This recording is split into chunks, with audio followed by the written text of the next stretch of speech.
So give me the prison history.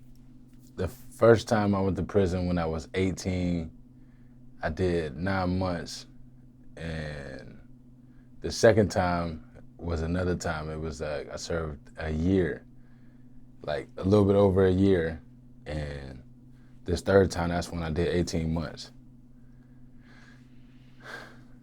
So would you be considered a 3-time felon? Yeah, if that's what they say. I really don't know, but I just, try to stay clean or whatever. That's all. Are you able to share what charge you were convicted for each of those 3 times? I can't remember the first exact one, but the second one was like breaking and entering, and it's like possession, stuff like that. Your stuff when you do when you're young or whatever. It was like hitting legs, kicking doors and stuff like that. But yeah, that was when I was like, I think it was 19. Yes, when I was 19. And then the third time? That was the possession of heroin. I had 2 counts of that. Bonded out on one case, caught the same exact charge or whatever. Stupid shit, that's all. And that was in 2012? Yeah. That middle one was when you were 19? Yes. And that first one, were you over the age of 18? Nah, I just turned, I was 17, going on 18, so I caught the charge at 17, but down in North Carolina, they charge you different. So they charged me as an adult, but I don't remember what the case was or whatever. I just signed a deal to get out on probation, and then I violated because I didn't know the stipulations and stuff like that. So that's when I violated. They sent me back to prison. And what county and what state was each time you were convicted? The first 2, that was in Fayetteville, North Carolina, Cumberland County. I can't remember exact times and stuff like that, but I just know it was when I was 17, and then the next one was when I was 18, because I got out of prison after 9 months, and probably 6 months later, I got locked up again. Yeah. And for time reference, it's March 2021. Yeah. Now,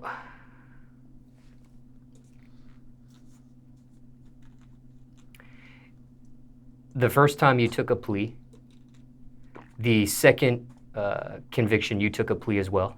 Yeah. And the third you did the same? Yes.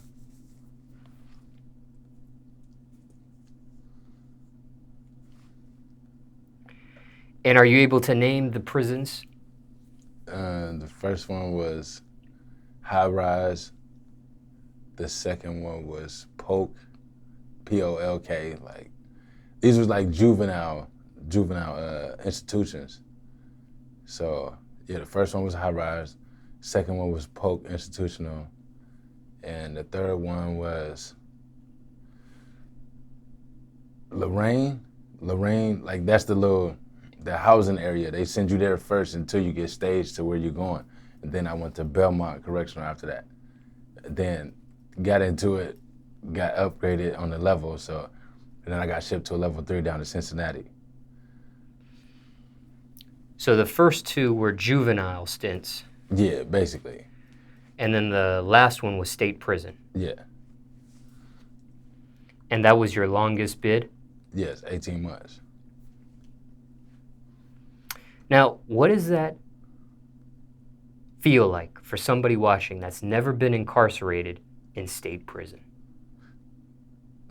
I don't know. It ain't like the movies.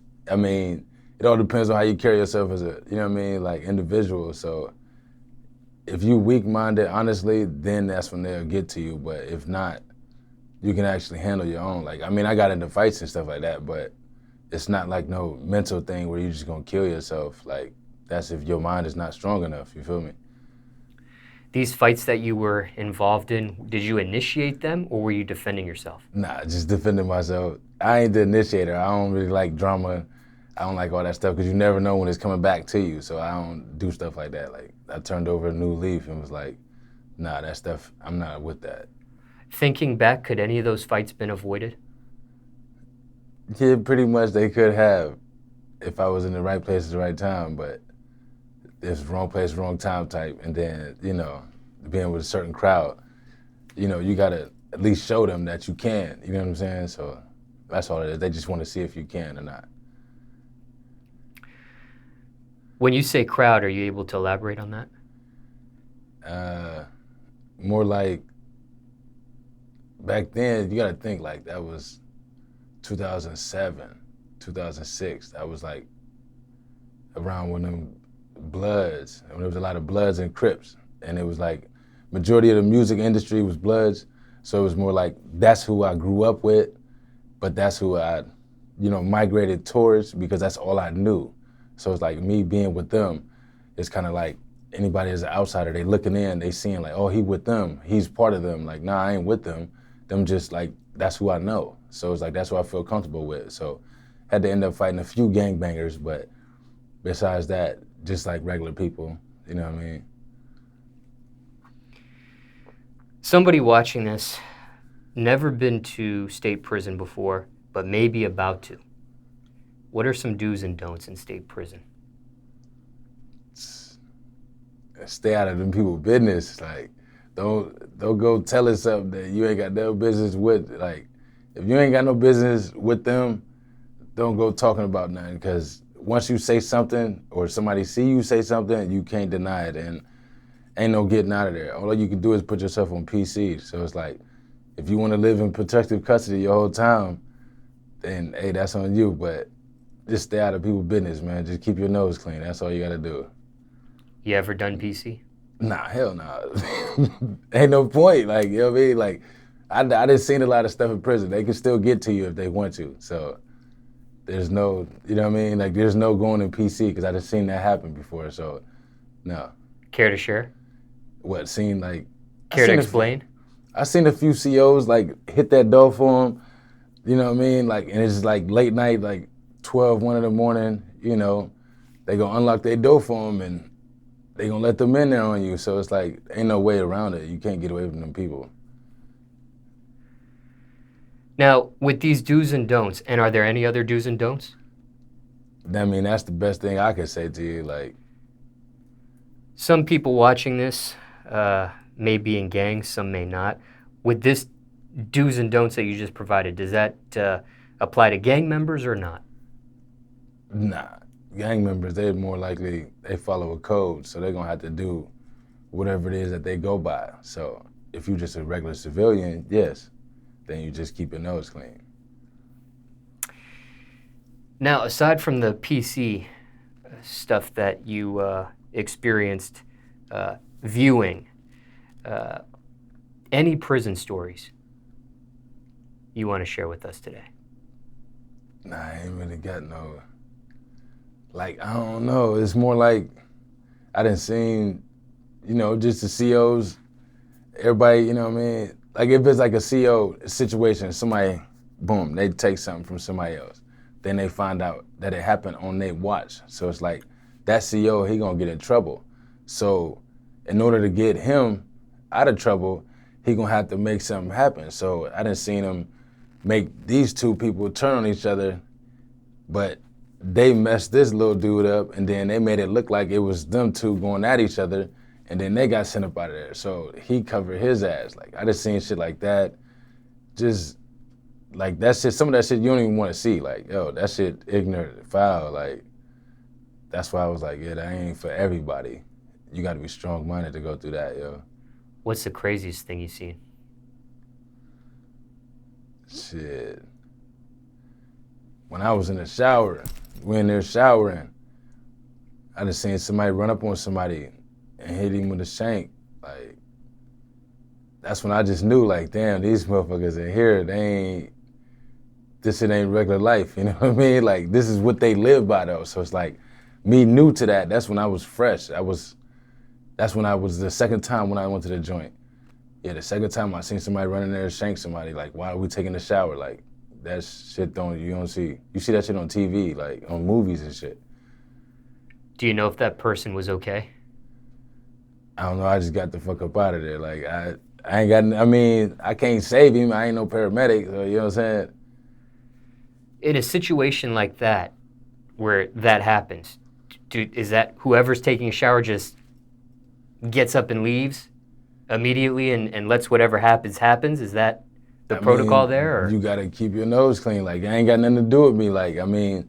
Or do you keep showering and doing what you're doing and ignore what's going on? Hell no, because they're gonna come in there, they're gonna rush you. They're gonna think you did it.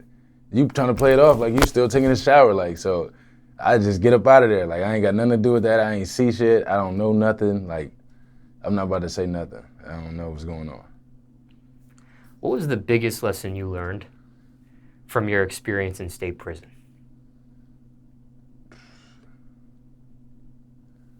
Shit, the people you thought you can trust, like, really ain't there for real, for real. Like, I was cool with a few cats in there and just thought that they was cool. Like, we was like road dogs doing everything together, you know, and like looking out for each other, whatever. I didn't see him. That's a guy I got into a fight with, you know what I'm saying? Like, he turned on me for some other dudes, like, cause they from the same hood. And I ain't from North Carolina, so it's like me getting into it in prison. We cool, but then when somebody else come in, all his little, you know, neighborhood homies or whatever, they came in, he got to acting funny, then it was like, yeah, let's take him up top, like, he ain't got no people. So I think he thought shit was sweet, and when it, you know what I mean, like, shit just went off, like, nah. Man, we went to the hole after that, like, but I bet you I won, like, shit, we gonna fight right here, we not about to hit no back wall so nobody can't see and y'all could jump me, nah, like, hell nah. Y'all ain't about to fuck me up, I'm cool. What's the hole? The hole is solitary confinement. Like, shit, it's different holes though. Like, they got one that's just a regular, you got the same room as everybody else.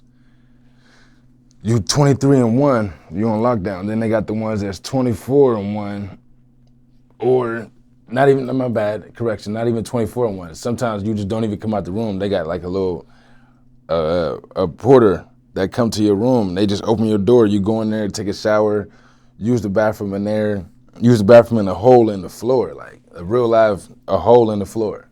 Like, you'll never leave that room. They give you your food. Then if you get in real trouble, like if you get in more trouble, they raise your level. They give you food, your whole meal in a little square, and they're gonna put that in your tray. And that's what you're gonna eat. Like, What level of the hole did you experience? I experienced that level because I fucked up. Like, I was talking shit to the one CO because he wouldn't let me out to use the bathroom in time. And shit, that's why you got to keep the little cartons or whatever they give you, or like the little trays they give you. So I had to piss in the cup before just cause, like, damn, I ain't about to piss in my room, make it stink. You feel me? Like, I'm stuck in here, 23 and 1, but he wouldn't let me use the bathroom, so I had to piss in the cup. And then I'm sitting up there cussing him out and shit. He ain't let me out. I threw that shit up under the door on his feet. I know it's disrespectful, but like, shit, I was young. I ain't, you know what I mean? Like, I really ain't know no better. I mean, I knew better, but it's like, he pissed me off, you feel me? So I did the shit, yeah. Like, then they threw me in the hole where they gave me the little cube and I had a hole in the floor. I never came out the room. I was in there for like 30 days. Was that the longest solitary confinement bid? Nah, the longest was like 3 months. Yeah, that was the last time we caused a riot and got into it with some out-of-towners, like different city or whatever. Like, we from Youngstown and they from Akron.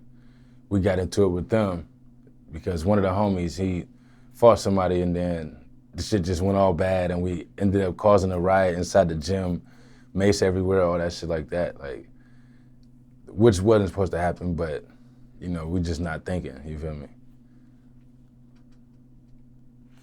You experienced mace? Hell yeah, that shit ain't no hoe, like, yeah, because sometimes even if you don't even get sprayed, like if it's just in the air or just like a piece, like if you just on your clothes or on your finger, like last time I experienced that, I thought I didn't get maced, but everybody else did.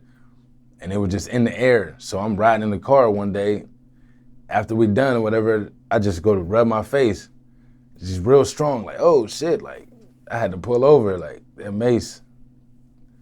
Yeah, they got different levels of that shit too, they said. So what was that like for you? Oh, that was real bad. When that mace hit and it's on your skin, once we did that, they sprayed the mace. We get sent to the hole. Right after the hole, like they don't even let you straight. They don't let you get in the shower as soon as you go in there. So you just sitting in the cell with mace on you, and that shit just burning. And it's like you don't get a shower until they say they ready to give you a shower. So you can't rush them. They got to do their job still. So whenever they get to you, they get to you. So what did that feel like? Just a burning sensation, or anything else other than that? Nah, just a burning sensation for real. Like it just, I know I ain't want to go through it again, but you know, you never know when mace is coming your way. So you feel me?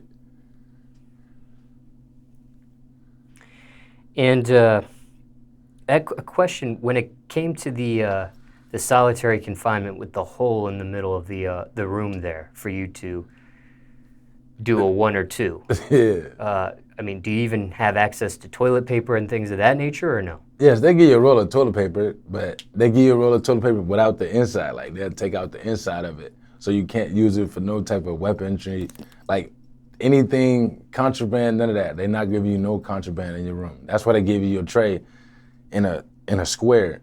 They're gonna put all your food in a square, just put it on a little piece of plastic and hand it to you. So they don't want no contraband in there. So they give you a roll of tissue, but they're gonna take out the middle. If you could turn back the hands of time, would you have done anything different? Just thinking back on all 3 instances that landed you into the system. I mean, I couldn't really, that's like a hard question because it's like, I don't know what the destiny is. So it's like, with me being here talking, doing this interview, whatever, I don't know if I'd accomplished what I accomplished today. I probably would have been better off if I would have made their decisions, but if I would have, I probably would have just listened to my parents, like them telling me, everybody ain't your friend, they not gonna do what I do for you, you know, like listen to the basic stuff that they told me, the same shit that happened. So that's what I would have did if I would have changed anything.